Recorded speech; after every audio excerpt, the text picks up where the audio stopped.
Cat's Cradle here. I've been out in the garden this morning, and doesn't look like I've harvested much from that pile. What you're actually looking at are what's left after I pulled all the leaves off of my cilantro.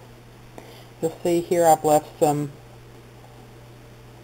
of the blossoms on. They have beautiful kind of purplish white blossoms. I don't know how well that shows up on the camera. But these are the stems left off. This is what it looked like when I brought it in from the garden. I have all these little wispy leaves of cilantro on.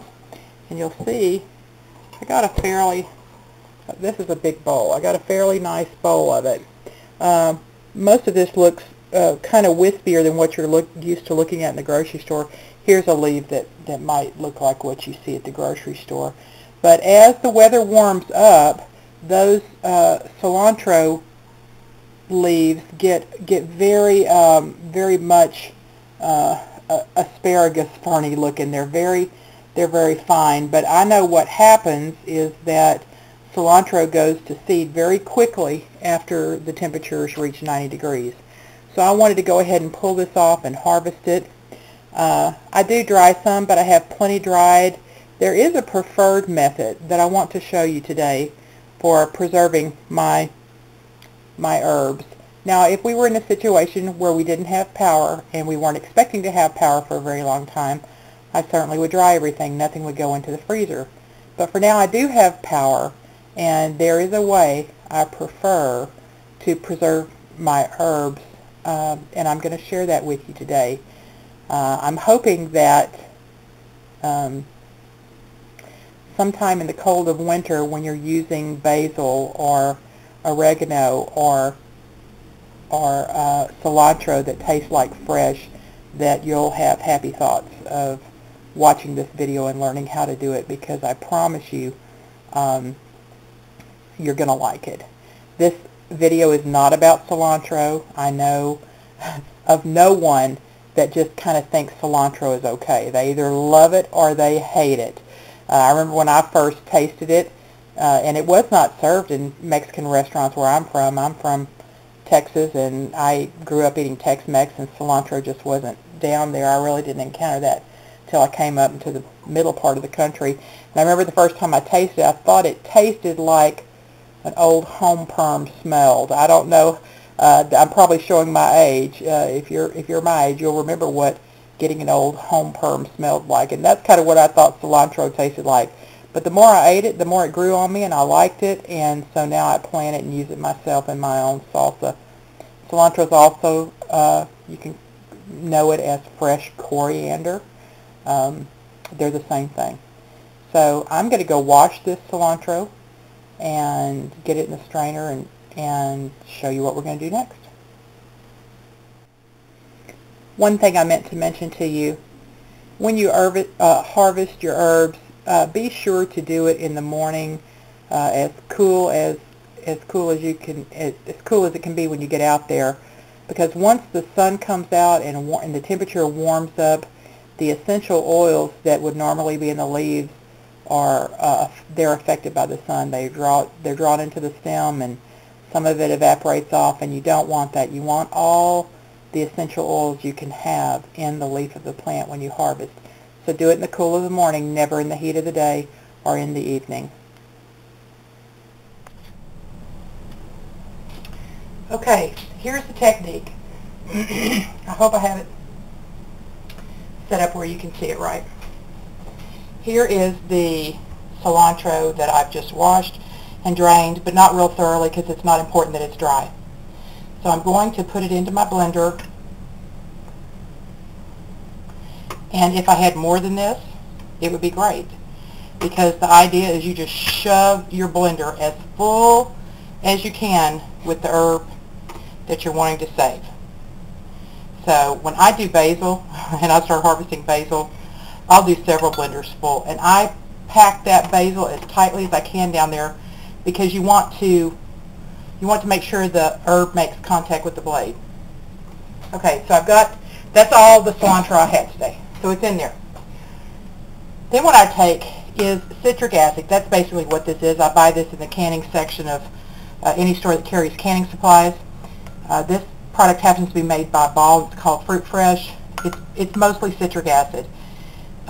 You can use lemon juice, pretty much any kind of acid. I wouldn't necessarily put vinegar, but lemon juice would certainly work. Fruit Fresh, anything like this. My favorite way to buy this is wholesale from the Amish. Have a store about an hour away from here, and I usually buy a big old bag of citric acid. And this is the cheapest way for me, but I'm out of it. So what I do is just put a little bit of it in there. This one's kind of got the humidity's gotten to it. Oh, shoot. It's never been opened, so the seal's on it. Pardon me while I do that. Just open it up here. It's stubborn. Okay, and I just sprinkle a little bit of it in. It's really no more than like 2 pinches of it. And what that's going to do is it's going to allow that cilantro, or any herb you're processing, to retain that beautiful bright green color. Now I know from experience that there is not enough moisture in here to turn that blade. So I've got some water, filtered water in my water pitcher, and I'm going to start with just like 2 tablespoons, maybe, I wasn't quite 2 tablespoons, about 2 tablespoons. I'm going to put the lid on, I'm going to try it and see if it'll work. Pardon the noise.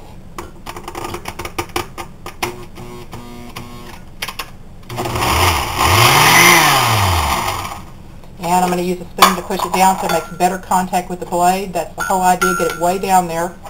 Try again.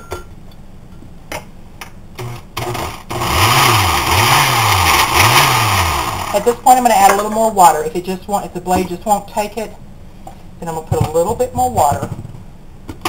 Try again. Push it down one more time. You don't want to add too much water because you don't want to water down your herb, but you've got to have enough water that it'll whirl.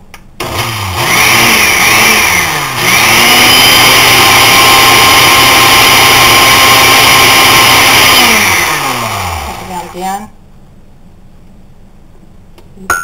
When it does it, it'll really spin. Like I don't have enough noise with the blender. My dogs are going to start.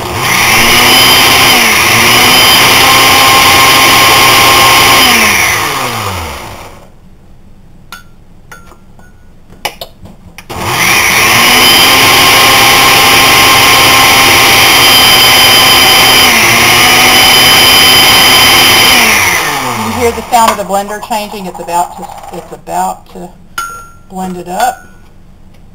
Press it down again.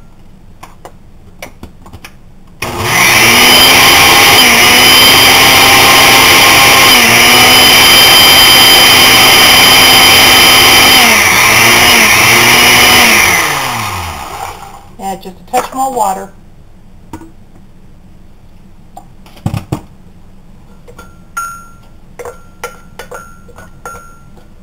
Yep, and it's getting blended up.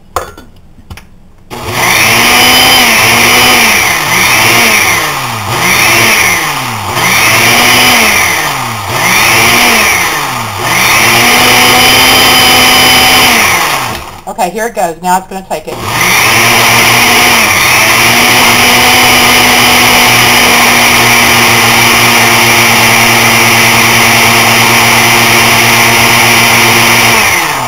I'm going to scrape down the sides one time just to get all the big pieces down. But you see it gets to a point where it's got enough moisture that it'll go ahead and blend. Okay, let me give it one more whirl and it's done.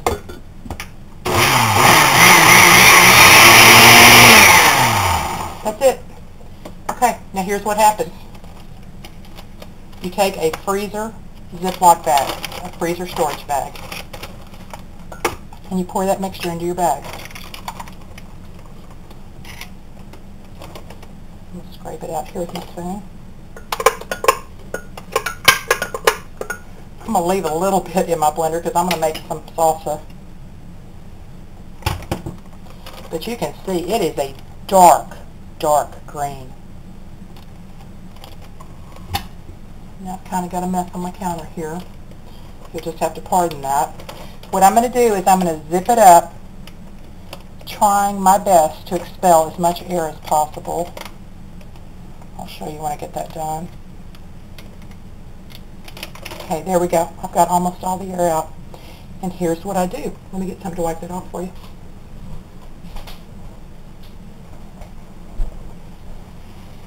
Okay. Here's what it looks like. And I'm going to mash down this bag until it's as flat as I can get it. Now here's the secret. The secret is not to overpack your bag. In fact, that's just about the perfect amount in my bag. And you can see that it's, most of the air is out. There's a little pocket of air there, but that's okay. And it is a bright green. What I'm going to do is I'm going to put that on a plate or anything flat, and I'm going to stick it in my freezer, and I'm going to freeze it. You can label your bag beforehand, which would be easier. I would label this cilantro 11 and put it in your freezer and save it. When you want to use it, here's what you do. I'm going to set you back up here, hoping that you can see this. Here's basil I did last year. This was the end of last year's basil. I didn't even have a full bag. And what I do when I want to use this, if I want to add this to spaghetti sauce, or I want to add it to just some cooked noodles with Parmesan cheese, or put it in my tomato soup, you open the bag,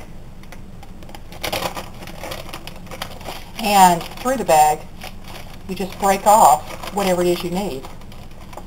If I want to put this much in my soup, there it is. It's a piece of frozen cilantro that tastes identical to fresh. You want some more? You just break off however much you need and put it in your soup, and it breaks that easily. That's the reason you want to do it fairly thin. I have done it thicker, thinking I could get more in a bag, and I can still use it, but what I have to do is I have to kind of chip at it. I have to poke a knife in my bag and kind of hit it with my the palm of my hand to chip off a piece of it. It still works, but this is much easier. If you put it in that bag thinly, then it will freeze in a thin layer, and then all you have to do is break off a piece that you need.